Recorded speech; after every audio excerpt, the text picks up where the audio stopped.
अस्सलाम वालेकुम नाज़रीन, देखते हैं कौन है लाइन पे। जी अस्सलाम वालेकुम। हेलो, अस्सलाम वालेकुम। जी वालेकुम सलाम। जी कौन बोल रहा है, कहाँ से? समीना बात कर रही हूँ ऑस्ट्रिया से। जी बताइए, तो क्या कहना चाहेंगे? मैंने बात करनी थी जनरल बाजवा साहब से। जी मेरा जनरल बाजवा साहब से सवाल है कि जब आपने अवाम को चोरों, डाकुओं, कातलों और बगैरतों और गद्दारों के हवाले कर दिया है, तो आप यहाँ पे क्या कर रहे हैं? हम्म आप यहाँ पे क्यों बैठे हुए हैं? आपने क्यों वर्दी पहनी हुई है? आपको शर्म आनी चाहिए, आपको थोड़ी सारी शर्म आनी चाहिए कि हम गरीब आवाम के ऊपर आपने किन लोगों को लाके बैठा दिया है। कोई थोड़ा सारा पानी ले ले और उसमें डूब के आप मर जाए। आपने लाखों और करोड़ों माओ की बदुआ के आगे आप आ गए हैं। आपको हम लोग दिन रात बदुआएं दे रहे हैं। बाजवा साहब, आपको मैं चूड़ियां भिजवा रही हूँ डायमंड की। आप मुझसे डायमंड की चूड़ियां ले लें और वो पहन ले। और उस वक्त जब आप ये सारा कुछ देख रहे हैं, ये तमाशा होते हुए देख रहे हैं कि मुल्क में लोग कैसे गुर्बत से मर रहे हैं, कैसे अपने बच्चों को मार रहे हैं, तो आपको बिल्कुल अल्लाह से डर नहीं लगता है? आप बिल्कुल अल्लाह को भूल गए हैं या आप अपनी मौत को भूल गए हैं? तो आपने पाकिस्तान में चोरों और डाकुओं को लाके बैठा दिया और अब आप बैठ के तो देख के खुश हो रहे हैं कि किस तरह आवाम तड़प रही है। सड़कों पे पढ़े, रोटी नहीं है, पानी नहीं है, बिजली नहीं है, गैस नहीं है, और अगर है भी है तो आपने उनको करोड़ों के मिलियन के ऊपर कर दिया है। बाजवा साहब, आप ये ना समझे कि हम लोग गरीब हैं, हम लोग बोल नहीं सकते। ये 1980 वाला 80 वाला हिसाब नहीं है बाजवा साहब। ये अब 5500 है। आपको पता होना चाहिए कि जो 8 साल का बच्चा है उसके हाथ में पूरी वर्ल्ड है, उसके हाथ में। उसके पास यूट्यूब है, उसके पास फेसबुक है, उसके पास ये है सोशल मीडिया है। आप बाजवा साहब किस को चुप कराएंगे और किस लिए चुप कराएंगे? अच्छा ये बताइए। बाजवा साहब, एक तो हमारे लिए 1 मिनट आपने भी दरमियान में आज नहीं बोलना है। जी क्योंकि हमने चुप रह के इन गद्दारों को अपने सरों पे बिठा लिया, इनके जूते हम लोगों के सरों में डाल दिए। कभी आर्मी को हम कहते हैं कि हम करोड़ों सलाम करते हैं।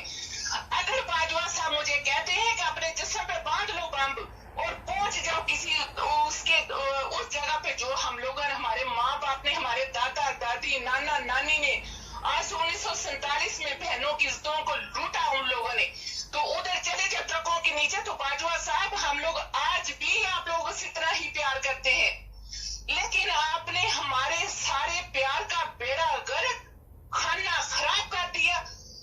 मुझे तो बाजवा साहब, वैसे आपकी अम्मी को भी आपके ऊपर अफसोस हो रहा होगा। उन्होंने एक गद्दार को पैदा किया। गरीब कौम को देख देख के ना बाजवा साहब, आप ये समझ रहे हैं कि ये तो सारे सून बुकम हो जाएंगे, इनकी तो कोई बात नहीं चलेगी। तो आप ये थोड़ी देर के लिए भूल गए कि बाजवा साहब कब्र में आपने जाना है। हम तो आपके लिए दुआ करते हैं कि अल्लाह आपको कब्र नसीब ना हो, आपको कलमा नसीब ना हो, आपको पाकिस्तान की जगह में आज जहाँ पे आप हैं, आपको वहां पे दफनाने के लिए जगह न मिले। जिस तरह आपने पूरी 2 करोड़ आवाम को एक गद में खेल दिया, जिनके ऊपर आपने एक गद लाके बैठा दिया है। और आप ये भी समझते हैं कि समझते हैं बाजवा साहब कि अभी भी हम लोग चुप करके बैठे रहे, मतलब अभी भी हम लोग ना बोले कि आप लोगों ने हमसे सूखी रोटी तक छीन ली आवाम से। और बाहर हम लोग अगर बैठे हुए तो बाजवा साहब देखिए कि हम लोग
अवाम की बददुआएं लग गई हैं, अल्लाह से तौबा कर लें, क्योंकि पूरी दुनिया में आप फरून के नाम पे आगे हैं। आपको फरून की तरह अल्लाह पाक इबरत का निशान बना दे। और बाजवा साहब प्लीज वर्दी उतार दें, अल्लाह के वास्ते इस वर्दी को उतार दें। इस वर्दी का आपने कोई हक नहीं अदा किया। आपने जो 40-45 सालों से बार बार लुट के, बाजवा साहब बाहर आके देखे अमेरिका में, उनके घर देखे, उनके बाथरूम में टाइलें लगी हुई है गोल्ड की। और ये मरियम को कहे तू तो इस कदर, तू तो एक इस तरह की गैरत और गंदी औरत है कि तेरा तो मैं एक अनपढ़ हूँ, एक जाहिल औरत हूँ, और मैं तेरा नाम लेना पसंद नहीं करती। मैं मौला साहब का नाम लेना पसंद नहीं करती, मैं जरदारी का नाम लेना पसंद करती, मैं बिलावल भुट्टो हिजरा का नाम लेना पसंद नहीं करती। इन सब के लिए अल्लाह का एक ऐसा अजाब आएगा कि एक डंडे वाली सरकार आएगी, और बाजवा साहब आप उसमें फर्स्ट नंबर पे होंगे, क्योंकि आपने इनको हमारे ऊपर रातों रात बंद कमरों में आपने फैसले किए। आप इनको हमारे सरों पे लेके आए और आपने इनको हमारे सरों पे बिठाया। और देखिए अब एक 75 साल का बंदा पाकिस्तान में पापा, वो अपने पीछे रेड़ी बांध के, अपने जिस्म के ऊपर रेड़ी बांध के तो लोहा खींच रहा है। अल्लाह का खौफ करें और बात आ जाए इससे। जो आपने गलती कर ली है, इस गलती को सुधारें।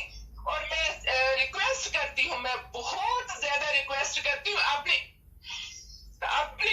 इंसाफ वाली अदालतों से, प्लीज इस सारे हाल को देखें। आप सब ने मरना है, आपको क्यों अपनी कब्रें भूल गई है? आप लोगों ने अल्लाह के आगे कोई हिसाब नहीं देना, वहां पे आप सब ने अकेले जाना है।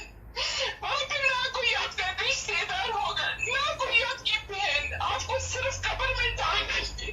और फिर जो कब्र का अजाब है, मैं कहती हूँ बाजवा साहब आप बुक पढ़ ली जरा, कब्र का अजाब और मरने के बाद क्या होगा, तो आपको पता चलेगा कि आपने हम लोगों के साथ कौन सा जुल्म कर दिया है।